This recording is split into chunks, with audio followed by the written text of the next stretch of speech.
and woo, what a title. If you don't know, I typically do acting modeling videos here on my YouTube channel, but like a week ago, something kind of interesting happened to me, and I was like, the only place I can really talk about this is on my YouTube channel, and I don't really tell story times that much even in my daily life, but I felt like this was kind of significant, at least to myself and my family, that I would want to tell you guys. So yes, as you guys have seen by the title, this video is called Racist Encounter with Cops. We don't know for sure all that was going on, but we do have some video footage when I recorded some things that were happening, and it was just weird. The whole situation just didn't make sense, and there are a lot of ways that people acted and overreacted to things that was like, why would you be doing this only unless you maybe had a little bit of prejudice? So I wanted to tell you guys about it. I wanted to give a brief disclaimer. Okay, I know that people on YouTube love to get political. I'm so scared that if this video ever blows up, the comment section is gonna go crazy and people are gonna have all sorts of thoughts. Great, have your opinion, but like try to be like respectful and constructive in the comments. Like even if you disagree with something, it's totally fine. Like be respectful and I will probably reply and have a conversation with you. That's one thing. Second thing is, like, I'm not trying to be an objective person here. I'm not saying this is exactly what happened or I'm the voice of neutrality. I am saying that this is what happened as I saw it, as what's in the video footage, and it's weird and kind of wrong. There are some things that were clearly over the line. So that's what this video is here to do. Okay, cool. Got that out of the way. The reason I'm making this video is because I kind of wanted to like open up on the daily issues that African Americans or other minorities might face, because sometimes things happen and they may not be necessarily big issues, but to someone who's in a minority, it kind of is like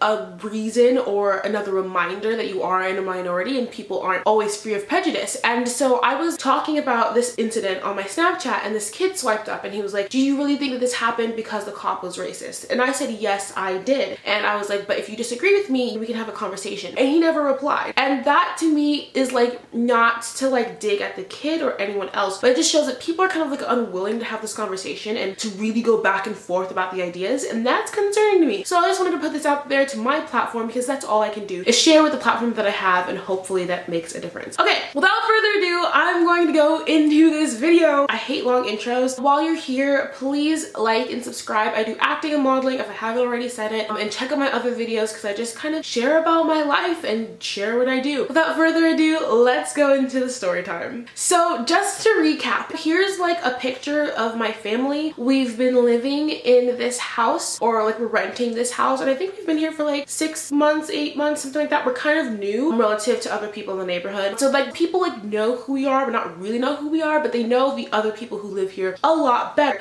which is great, but it means that we haven't really made that many friends with the people in our neighborhood, and I don't really go to school here. My brother just stopped going to school here, so I don't really know that many people. It's 8:30 in the morning and I'm journaling just before like my school starts, because I do online school. I hear like a banging on the door, and I was just like, okay, whatever. I don't really like notice it. I'm just like fading in and out because I'm like just waking up, and then I hear my mom talking to someone, and I brush it off. I see my mom walking up the stairs and something just kind of feels off. So I was like, hey mom, like what's up? Is everything okay? And she was like, no, actually, this lady just said that my husband ran into her car. Our house, like we're on one side of the street, and the lady's car was like parked on the other side of the street, and she had like her car parked there and you could see it from my window. And my mom was like, yes, this lady literally just like came up to the door, was like kind of like really upset and mad, and was like, your husband just ran into my car, and she didn't see anything there. She didn't see anything noticeable. So she's like, I really don't think my husband did that. Like, sorry, like I just saw him off because he was going to work and nothing really happened. So I don't know how to help you. Immediately, this lady was like, okay, I'm going to call the cops. I don't even want to deal with this. I'm gonna call the cops. Which, fine, get the cops involved if there's an insurance problem, if you think there's an accident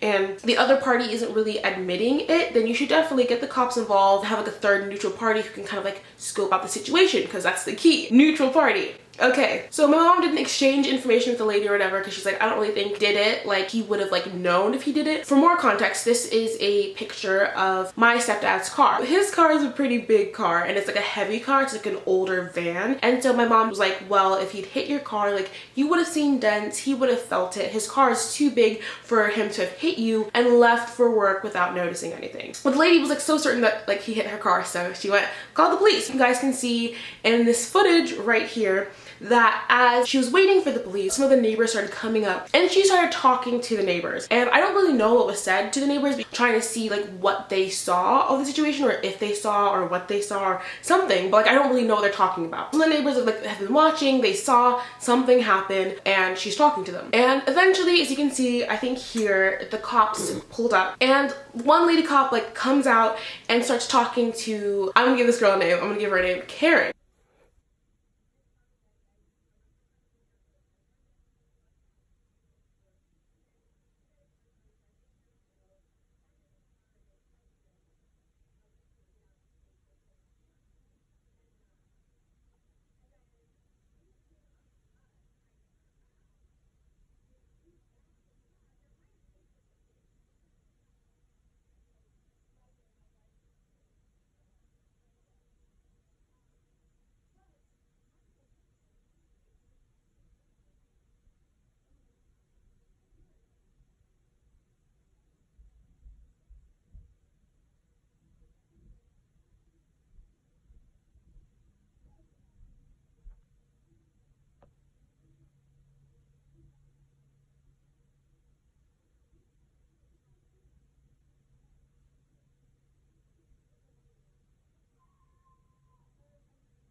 So the cop is talking to Karen, and as you can see in the video, Karen's like motions and her gestures were like super animated. She's like making motions there. Like, the whole time I was like, why is she like so animated, so upset? Like my mom the whole time like was calm. If my mom had been like yelling or anything like that, I would have heard it, because like the door and like my room is just a direct line. Like I can pretty much hear everything that happens at the front door if it's loud. So it wasn't loud enough for me to hear it. So like, my mom wasn't mad, but the way that Karen was telling the situation, it was like there had been like fisticuffs and fighting. At that moment, me and my mom realized like this is not gonna be another day. So we just kind of wait, because we figure, okay, that lady cop's gonna come, you know, talk to us, ask us our side of the story, try to get both sides, try to figure out what's going on with the situation, and then decide from what she's seen with the car and what she's seen with my mom what is going to happen. What does happen is something not like that, kind of like that. I don't really know. You guys can tell from the video clip that I'm going to insert. And then after I play the video clip, I'm going to talk about it and talk through it and talk through some of the key things that happened in this video clip, because this, I think for me, was the real sign that something else was going on here, apart from, oh, like this is a car accident, like somebody could have potentially hit the car. This is like what kind of sold it for me, like something else is happening here, because the way that she's talking, in my opinion, wasn't the way you would typically talk to a witness of the situation, but the way the cop was talking to my mom was not like that at all, and you guys can hear it from the clip. Yes, ma'am, there's some scrapes along the side of her door. Okay, so I need your husband to either come back now, or I'll come back and arrest him later for leaving the scene of a motor vehicle accident. I called him. He says he didn't feel anything, and that you know, I saw him back out. That was right. But two other people that were standing at the bus stop saw him back all the way up to her car and hit it. Okay, so you're gonna come back and arrest him if he doesn't. It's leaving the scene of the motor vehicle accident. If he didn't realize that he hit the car. He knows how he's backing up, ma'am. Okay, that's what I'm saying. I need him here, and I'll get all this information, or I can come back later. That's fine, but you're escalating this way high. Okay, she wouldn't even call me if you just would have exchanged information when I started yelling at her. That's what we're at. That's where we're at. That's not okay. This is the reason why we feel this way. No. You said You I was yelling at her. Yes, that is what I'm getting from her. She would never call me if you just exchanged information. That is what she told me. How would I exchange information? She was yelling at my daughter. Driver's license? I wasn't going to go to her car. I was going to go over there to look at her car with her yelling at me over here. Well, then you call me. That's what I'm here for. She called you already. She called you. But you didn't know that, right? I did. She stood right here and called you, man. Why do you guys do this? I'm not doing that. Don't even please go there. Don't even. We're not gonna go there. I was speaking to me calmly. I was, yes, ma'am. And you're arguing with me that your husband didn't hit the car, and there's clear evidence that he hit it. Okay? That's fine. I need your husband to come back so I can get all this information now, or I can come back later. How would you like to do this? I'm gonna go call you. I'm not him. No, So no, Sounds great. I'd Yeah. appreciate if you give him a call for me. I'll be out here. So I have a couple things to say while I'm editing this video that I didn't think about saying while I was filming this video, and also only came up after this whole thing was like over. And the first thing is that the cop came directly from talking to that lady to talking to my mom. This mentioned in the video like, well, there's 2 other people saw it, like there's clear evidence, but the cop was like, no, 2 other people saw this happen, this definitely happened. But the way it actually happened was that the cop never spoke to those people until after she talks to my mom. So she doesn't know for sure whether they saw this, or she doesn't really have eyewitness accounts. She's completely going based off what this lady said. Based on one lady's account, she's completely believing her story, not asking any questions, and taking her side. That is preposterous. Like, how are you gonna do that? Like, are you even a cop? Like, do you even know what your dog title is? Sorry, I'm getting mad. Second thing is, I know bringing up race the way that my mom did might be kind of uncomfortable for some people who don't really like, why would you do that? Like, why would you bring up the situation? Yes, it's very, very important to bring that up in a situation like this, because if you don't call people out on the stuff that they're doing, they're going to be able to get away with it. And it was important for my mom to bring that up, because if she hadn't brought it up, it couldn't be acknowledged and it couldn't be dealt with, because immediately my mom brought that up, she started to back down. She started to like backpedal, she started saying ma'am, she stopped talking about arresting my stepdad. She immediately like changed the way she was approaching the whole situation, because she didn't want to be called out for those things. And she came from being completely condescending and rude, and then my mom called her out for that. Then she started changing her whole situation because she didn't want to get in trouble for the way that she was acting. So I know that some people might not be comfortable with that, but it is important to call out these situations the second that you see them, because one, it's super hurtful. It's super hurtful when you're in a situation and you feel completely helpless and you want to be like, my mom's a tax-paying citizen, she has no criminal record, and still she is here on trial with a cop who hasn't even asked for her side of the story. It's like she hasn't been a contributing, well-acting citizen for the past 20 years that she's lived here. The second that the cop sees her, she's made up her mind that she's incorrect. And that split judgment, that 30-second decision or that 10-second decision to reduce someone down to their skin color is exactly why people feel the way that they feel. And that's exactly why my mom communicated that in that moment. But like, I just wanted to clear that up. Like, I don't want people to be like, well, why would you bring that up? Like, that's so unnecessary. Like, people are always trying to play the victim. No, we're not playing a victim. Victim is a situation that is happening. Victim is a fact. And my mom was not being a victim by bringing it up, because she was already a victim by the way the cop was treating her without asking her side of the story. Thank you. Let's go on to the rest of the video. Okay, so after listening to that video, I mean, of course I'm here for everyone to form their own viewpoints, but my takeaways from my conversation were, one, it was like totally rude and condescending for that cop to talk to my mom the way she did. And the reason for that was because there were so many ways that her word choice was not like talking to another human being or talking to another adult. She was literally talking down to my mom. And that for me was like super frustrating, because you can tell by the way that the cop was talking to the lady. She was listening, she was nodding, she was affirming the lady's story. But the second she came to the door, she already had her mind made up. She thought she knew everything that happened. She completely believed this lady's story. Didn't care that my mom was like mentioning the fact that like she was a witness in the situation. And the second thing that was really weird to me, from the way this cop was saying it, she's like, there were scrapes on the car, like this definitely happened, like your husband has to come back right now or we are going to arrest him for leaving a crime scene. Like literally leaving a crime scene. And my mom and my thing was just like, this situation felt blown so out of proportion for what was going on. At the most, it was an accidental hit, and the lady was threatening to arrest him and blaming my mom, saying it was my mom's fault and all of these things. And you can tell by the way my mom's like talking and conversing with the police woman, she's being very restrained. She's like holding it back. She's not being rude. She's using ma'am. She's like trying to use all the correct words to still get her point across, but the cop completely doesn't care. I get it. I get being a cop is super tough. It's really hard to judge a situation because you weren't there. But what I think should have happened was, I thought that in a situation like that, you should be able to ask all witnesses. But it seems like she only cared about a certain specific set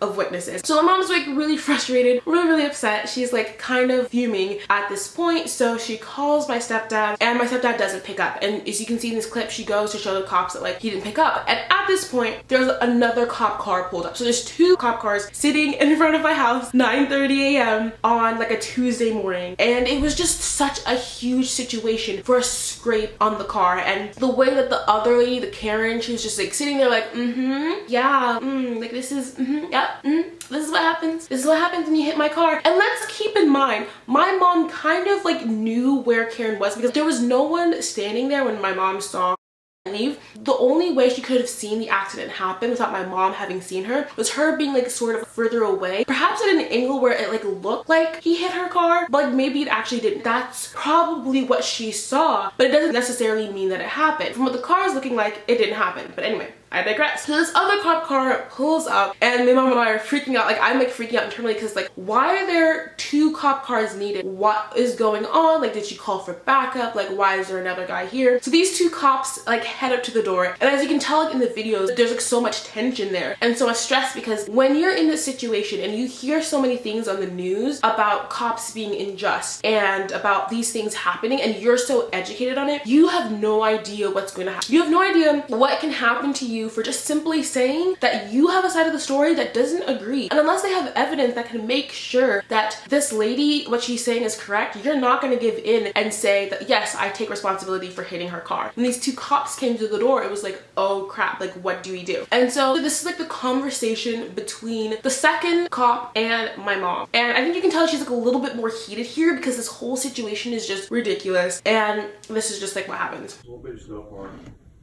I told her she was lying.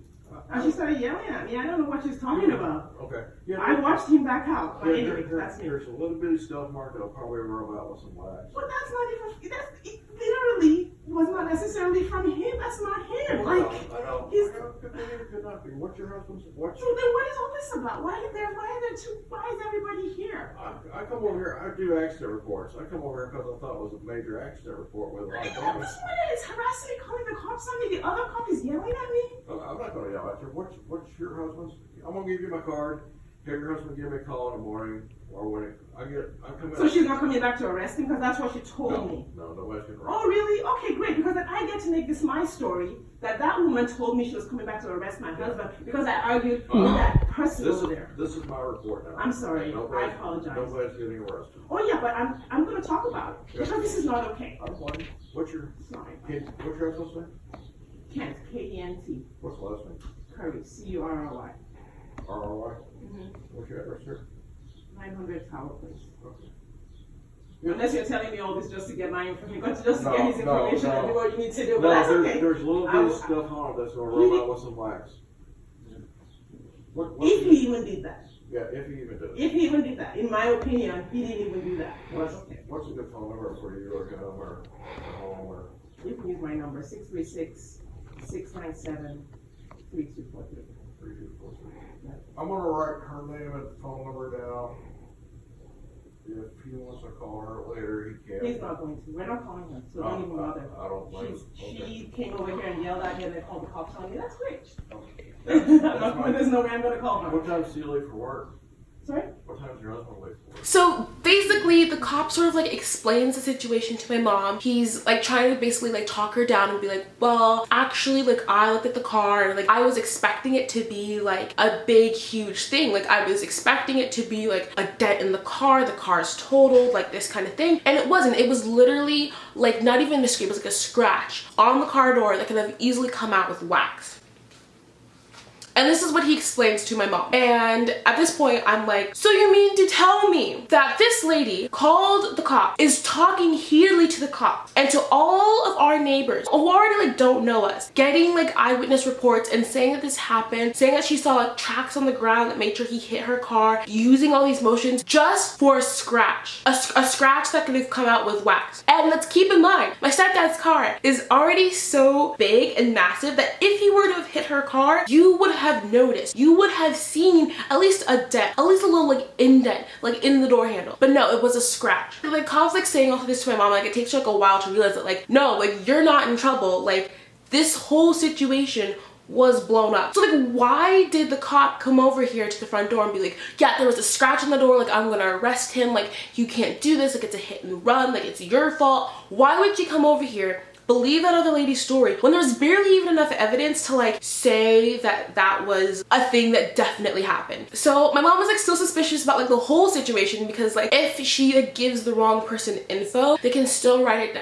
down and claim that it was her or my stepdad who like caused a problem or like were resisting arrest or like had the accident. But like after talking to him for a little bit, she agrees, like she's like okay. She gives him my stepdad's information and the whole situation is over because because the whole situation, basically, like, there was no proof. There was no proof that there was a car accident, but they were like ready to arrest him. So like that was like super weird. What's even weirder was like after the whole thing was over, after the cops like left, they didn't even file like a police report. Like there was just nothing to like file. It was not even worth like the second cop's time. So basically the second cop was like an accident cop, and like it literally wasn't worth his time. After this whole situation, after the cops left, Karen was still there. She was still sitting in our neighborhood, like for like no reason. So from what I remember, she went down one street and like kind of like sits there, turns around, comes back, like goes down another street and comes back to our neighborhood, talks to the cops who are like still sitting there filling out paperwork, and then the cops leave and she's still there for like another 10-15 minutes. And I'm gonna insert this video. Left right now. She's been down here. I didn't realize she was still down here. Yeah. For like another 10-15 minutes, she's just sitting, like not in our driveway, like right in front of our house, just like sitting, like waiting, like just trying to do something. And like we don't know why she was there, but it was just like this whole situation that was just weird. And by the way she was talking, by the way she was acting, you could tell that she like was just acting super duper weird and like super duper sketchy. And it's like that was like super sketchy for me, because I'm like, why are you here? Like, are you trying to cause more drama? Like, what are you waiting for? And like eventually she left. But yeah, that's basically the whole situation of what happened.